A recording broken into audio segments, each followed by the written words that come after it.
Kadang-kadang amnesia kliennya.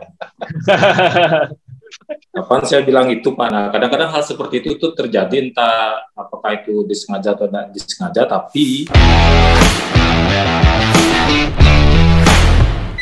2017 kita pernah kolaborasi sama arsitek dari India Pak. Jadi kliennya punya lahan di Bali, terus sudah punya arsitek, tapi arsiteknya itu nanti pada saat ngurus izin buat gambar kerja atau supervisi tidak mungkin bolak balik dari India ke Bali. Jadi beliau kenalkan saya, habis itu kita kolaborasi di situ. Standar gambar itu luar biasa, tantangannya luar biasa karena di situ itu ukurannya nggak 3,5 3.500 mm dah gitu Pak. Jadi 3, 9, 2, 1 segala macam, benar-benar random banget ukuran-ukurannya. Dan Fibonacci pasti itu. Itu kita sederhanakan dengan logika berpikir untuk membangun atau melakukan proses konstruksi di Bali khususnya. Kita kasih penjelasan segala macam. Besoknya atau itu proyek berjalan segala macam, sekarang sudah selesai. Terus dia refer saya ke temennya juga punya lahan di Bali, temannya juga arsitek. Nah, langsung telepon saya dan kita ketemu sebelum pandemi itu. Gara-gara pandemi mereka masih lockdown segala macam, belum ada kabar sampai sekarang. Tapi intinya adalah dengan kita melakukan pekerjaan draft, benar seperti Pak Evan bilang tadi, pekerjaan itu sebenarnya enggak, oh kamu cuma ngedraft aja, enggak seperti itu, tidak sesederhana itu sebenarnya. Jadi sebenarnya dengan melakukan pekerjaan drafting itu, atau Pak Evan, Pak Iwan bilang membuat modeling, tidak sesederhana itu sebenarnya. Itu perlu pemikiran, perlu kita perlu cek semua supplier segala macam, dan nilai plusnya itu akan merefer kita ke banyak-banyak koneksi lagi. Satu hal lagi yang saya mau share adalah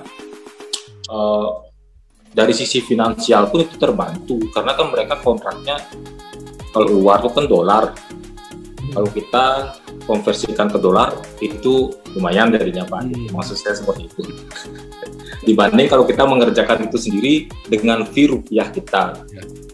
Ini bukan maksud saya bukan bilang rupiah ini sama dolar, enggak. Jadi in reality itu terjadi, dan itu berdampak luar biasa sama biro kita gitu. Justru bagus tuh Pak, pahlawan devisa itu.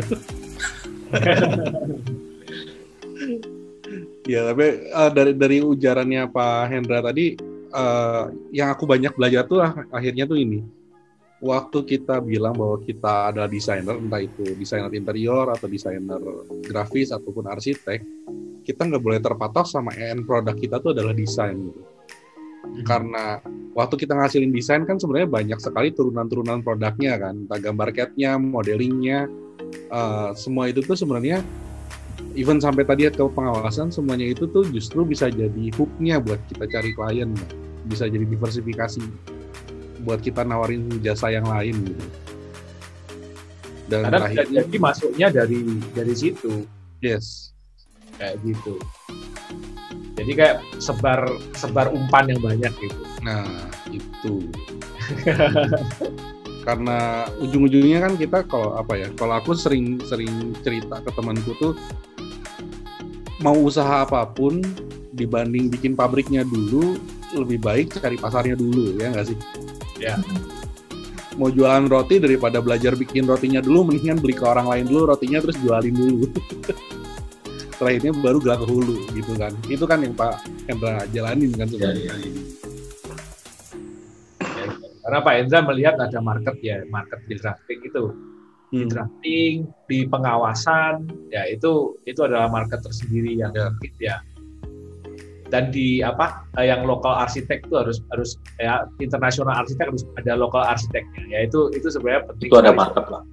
Ada marketnya sendiri di sana ternyata. Jadi jangan sampai di sini semuanya hanya ketutup pikirannya cuma untuk aku cari klien, aku desain rumahnya, atau aku desain kantornya, atau aku desain interiornya, atau apapun.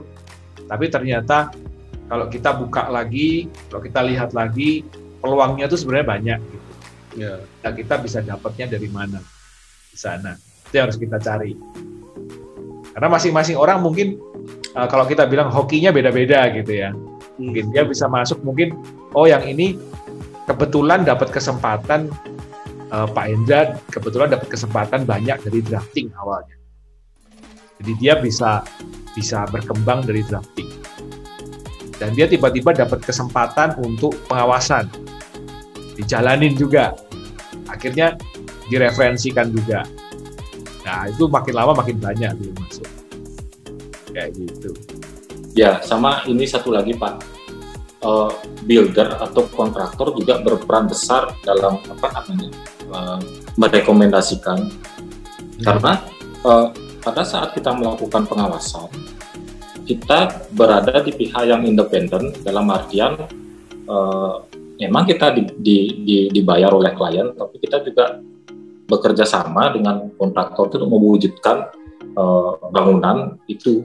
Jadi dalam artian begitu kontraktor itu pada saat ada penambahan atau klien request, oh ini lantainya samain sama yang di sebelah, pakai marmer aja, tipenya samain sama yang di sebelah, ini speknya cuma keramik biasa, misalnya seperti itu.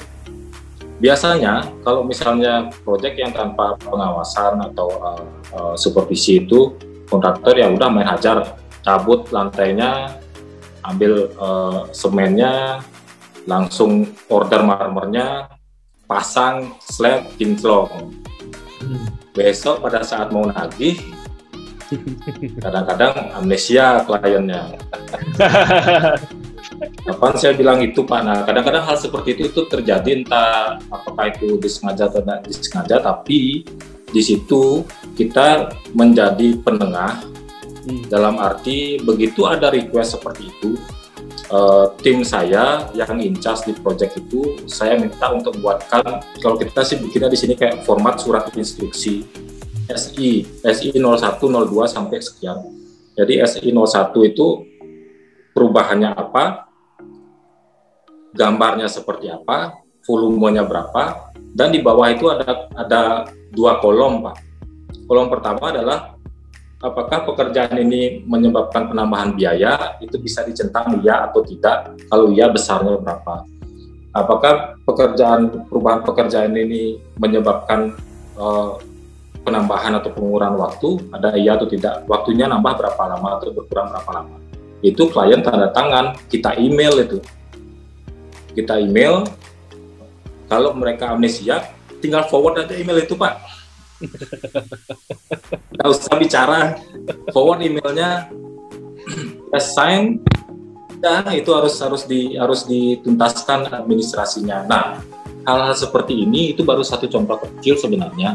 Hal-hal seperti ini telah menjadi dinamika proses konstruksi yang kita involve di situ, menjadi penengah atau menjadi jembatan antara kontraktor sama klien untuk mengukur atau mempertimbangkan biaya mutu waktu tadi. Kita udah punya biaya mutu waktu, itu kita jembatani antara kontraktor sama klien. Setelah itu di akhir-akhir proyek itu kontraktor tuh kadang-kadang datang ke kantor merasa sangat amat terbantu dengan adanya sistem yang kita buat. Next, kalau misalnya mereka ada klien memerlukan arsitek, beberapa itu akan mengkontak kami dan kami berkolaborasi lagi dengan kontraktornya. Kira-kira seperti itu. If you love this video and brought value to you, please share, like, subscribe to the channel and tag your friends and leave a comment. And my name is Ronaldo from 2G Studio, and I'll see you on the other video.